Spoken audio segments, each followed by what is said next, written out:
So good morning everyone. So my name is Ashley Ardotelios. So this presentation is all about the flowchart. So dili na to makita kung unsa jud ay ang flowchart. So what is flowchart? A planning tool called a flowchart is a visual display, a work of involved programming. It's a picture diagram illustrate the development of the work through a series of action.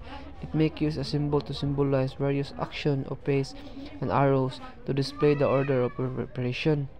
So flowcharts are extensively utilized in many domains, include software, code, copyright, procedures, and scientific investigation. They provide uh, a straightforward method to imagine intricate procedures. So, pasabot ni siya nga ang flowchart di ay kay di bitaw mo siya kini picture o drawing bitaw nga nag sa pangalan nagpakita siya step or sa usa ka kanang nakikitrabaho gamit ni siya para dali na siya masabtan ug unsa pag-process. So pareha sa mga programmer sa pareha sa pag-program sa computer or sa kanang pagnegosyo mo ka. So nana siya mga different symbols sab like katong rectangle, like diamond, so parallelogram. So mo na yung mga symbol bitaw nga anong step by step din siya ba kay para mas madali ra bitaw nimo unsay imong gitrabaho or pag-program. So next is benefits and limitation of using a flowchart. So dire po na to makita no unsa jay ang benefits and napoy siya yung mga limitation of using sa flowchart. So ato makita ron sa next slide. So, since flowcharts are represented in graphical format, the logic of program can be easily communicated to another person without having explained in details its consent. So, since kay ang flowchart no kay nag-represent na siya mga graphical format. So, ang mga logic pod nga program daw kay kining dali ra siya maipabalo bitaw sa other person nga na di na kailangan bitaw nato ipasabot ang detail sulod niini. So kay ang flowchart man gud kay ato makita kay sumara siya picture or drawing. So pinagi ni nga flowchart nga symbol kay dali ra siya masabtan. So bisag dili na kailangan nato i-explain ang mga detail kay may bawa naman dayon kay mura kani kabali siya step na ba naka step by step na siya. So second is flowchart helps in effectively and efficiently showing a segmented solution of a problem sliced into smaller parts so it can be easily viewed and understood at glance. So third is for purposes of program documentation, flowchart serve the purpose at is represent the step in a more detailed form. So ang flowchart dino is kani siya dako kay siya tabang bitaw nga para ma-solve ang atong mga problems. So unlike sa imbis kay pagkataas pa kay explanation kay ang flowchart mangod kay mura na siya picture or napakitag step ba nga bitaw step by step na siya nga problem or mga symbols kay para dali ra siya masabtan. So para dali ra siya makita no kay kada step kay na naman siya gini na siya meaning. So gigamit pod ang kwan kay ingon diri nga for purpose of program documentation. So gigamit sa kini nga program kay imbis nga magbasa pa kag daghan nga mga text, so nagamit tag flowchart na nagpakitag step nga mas madali dito siya og ganang detailed na badaan. So ano siya. So once the flowchart is drawn, it becomes easier to write a code the program into any program language. 5 is the flowchart is very useful in correct errors step containing fault that are difficult to pick up on lengthy text are easy detected in the flowchart. So once nga makahimo dali kag flowchart no nagsabot na siya nga mas dali na imong pagsulat or pag-write og code or sa pag-program sa bisan unsa nga programming language. So muna siya. So ang kini sa kalima, the flowchart is very useful in correct errors. So ang flowchart sab is dako ka siya tabang sa pagkanabitang pagtan-aw sa sayop or pag sakto sa sayop kay aduna man siya step nga nabitaw depict nabitaw nang lisod makita sa taas nga text bitaw nya dali na siya makita sa flowchart. So flowchart is kana bitaw maayo siya mga mangita og sayop sa program ug mas dali sa makita niya ang sayop So pinaagi sa drawing. So some implementation of flowchart are as follow. When the logic of program develop in more detailed and rapid proportion, ang flowchart has a tendency of become difficult and ungraceful. So 7 is when major adjustments are required to be made, the flowchart may require significant amendments or even complete revision or redrawing. So pasabot na siya no nga napoy mga limitation ng flowchart. So kaya ang flowchart is although kini makatabang man siya pero pasabot pa na siya nga di pa na siya perfect. So kung ang mga program is kana bitaw complicated na kayo or ang flowchart biya kay maglisod po na siya kay imbis nga mas dali masabtan maglibog na noon usahay. So kung naida ko nga kana bitaw pag-usab sa program, so kinahanglan sabi nato baguhon ang pagdraw og flowchart. So dili na siya good sa tanan nga situation, labi na sa program og kana bitang complicated na kayo nga mga details.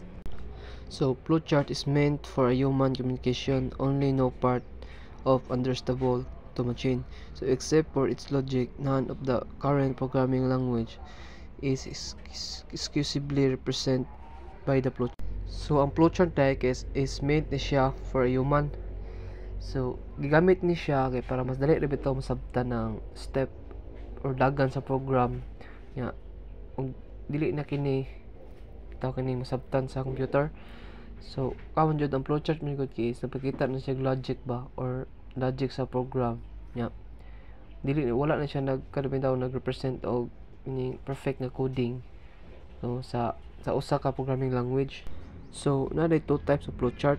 So system flowchart are a diagram type that show you the flow of data and how decision can affect the events surrounding it. Brings the most effective way of showing so what inputs are required, what action are to be taken to process the inputted data, and what the output should be required by the system.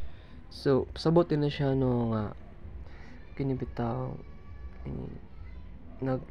effective na siya pamaagi sa nagpakita siya kung unsa bitaw nasa input nga mga needs.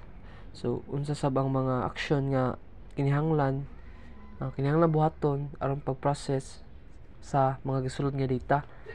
So ug kung ang man jud kung unsa man ang nasa output kinahanglan pod sumala sa kana bitaw need sa system. So standard symbol, although standard have been set by the ISO International Standard Organization and ANSI is American National Standard Institute. So for both system and program flowchart is still many organizations as well as individuals depart from the symbol standard. The most case they design a symbol for their own use, often times sacrificing the principles of pronounced by the ISO and ANSI. So ang symbol mangod sa flowchart no kay is dapat unta kini bitang same lang kay para mas dali masabtan. Pero bisan kung kuanday kung naanay mga frameworks nga gihimo sa ISO ug ANSI, so daghan gyapon ang naghimo sa ilang mga kagulingon nga bitaw nga mga symbol. Kay usahay kay kana bitaw dili na nila gisunod ang mga maayo bitaw nga mga path or mga pamaagi nga dapat sundon kay para sa paghimo og flowchart jud. So program flowchart ang common symbol flowchart. So mo ni ang mga symbol sa flowchart no nga ato makita. Start, end, so arrows, input, output, process, decision. So mo lang yung mga symbols. So this terminal oval common flowchart symbol, this terminal symbol is used to indicate that start as well as the ending point of flowchart. In plain language, all program flowcharts should start and end with a terminal symbol. For purposes of our decision, we shall adopt the following labels to work with our oval figure: start, stop, return. So kay para mas madali na to siya masabtan ay. So sa atong symbol, subot nga sa terminal symbol, magamit tawag kang ni start and end para mas madali atong pag-process bitaw.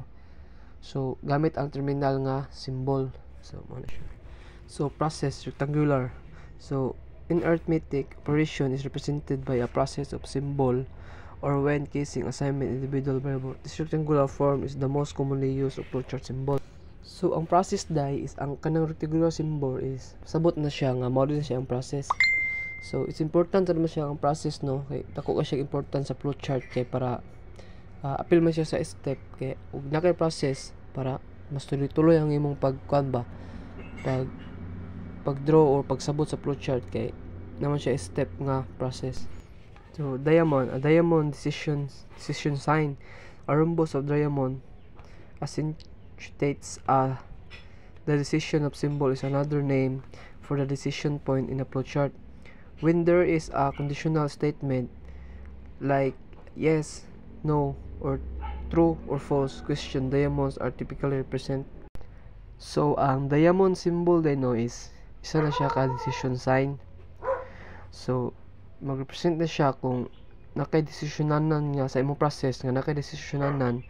So kining diamond is mo na siya nga symbol. So like na siya conditional statement like yes or no. So true or false question, diamonds are typically represent.